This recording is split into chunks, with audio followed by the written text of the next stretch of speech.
Greetings, Earthling. My name is Darth Vader. I'm an extraterrestrial from the planet Vulcan. Great Scott!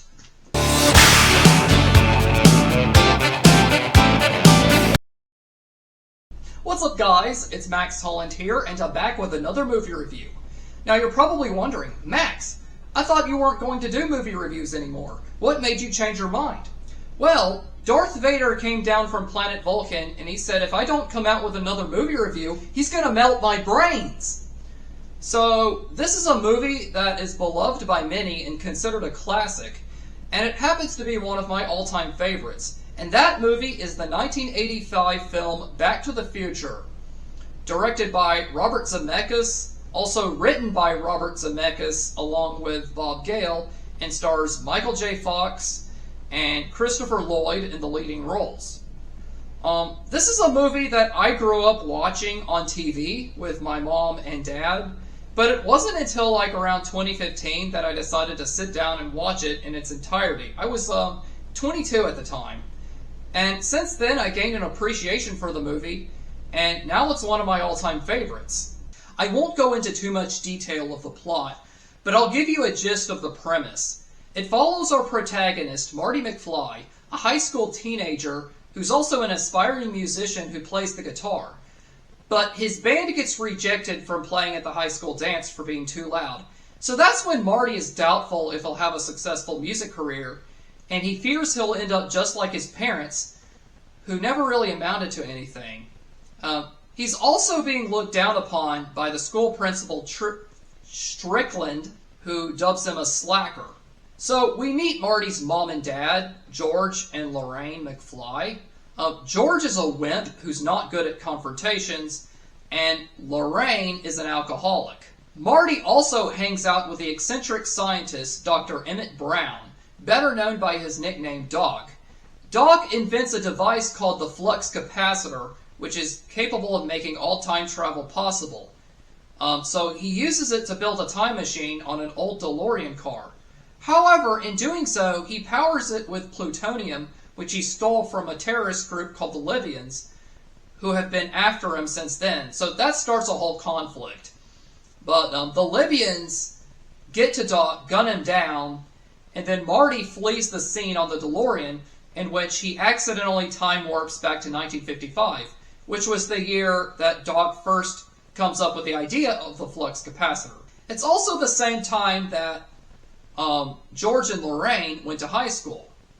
So Marty has to meet Doc so that Doc can send Marty back to his own time. But Marty ends up messing up the timeline by interfering to how George and Lorraine first met. So Marty has to fix the timeline and have George and Lorraine end up together, while Doc has to figure out a way to send Marty back to the future before the clock strikes midnight at the night of the school dance. So you can see that both characters are in a race against time. There's also Biff, the local jock who is George's bully. So George is scared of Biff and just kind of lets him walk all over him.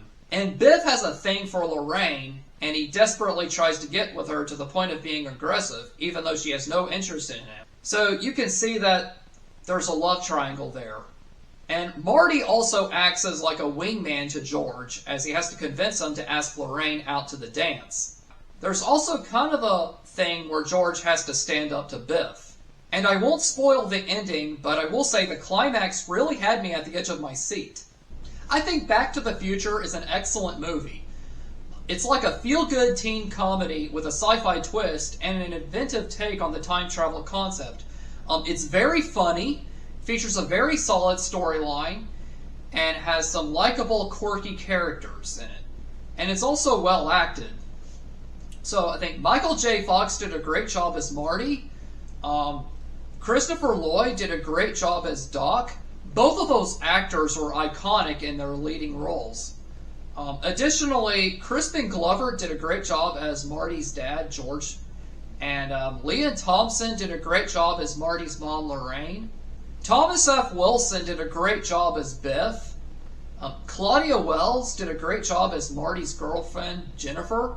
And also, I think Robert Zemeckis did a great job directing, as well as writing the script along with Bob Gale. I also love the soundtrack.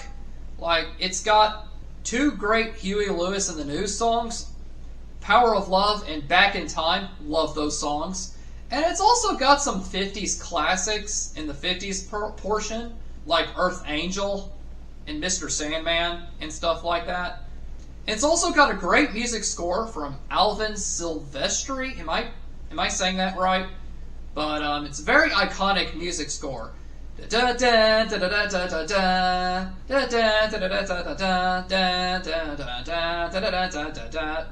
get the idea.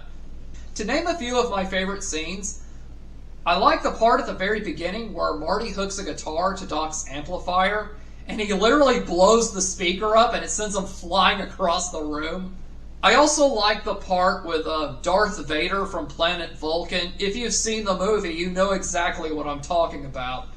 And I also like the Johnny B. Good scene. It's a very iconic scene. It's got like Marty McFly on lead guitar, and he's pulling the guitar, playing these guitar solos, and he's like playing like Eddie Van Halen and kicking the speaker, and he's like, I guess y'all are not ready for that yet, but your kids are gonna love it.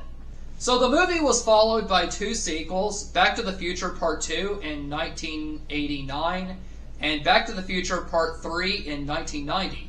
And I enjoyed those movies, but I personally prefer the original.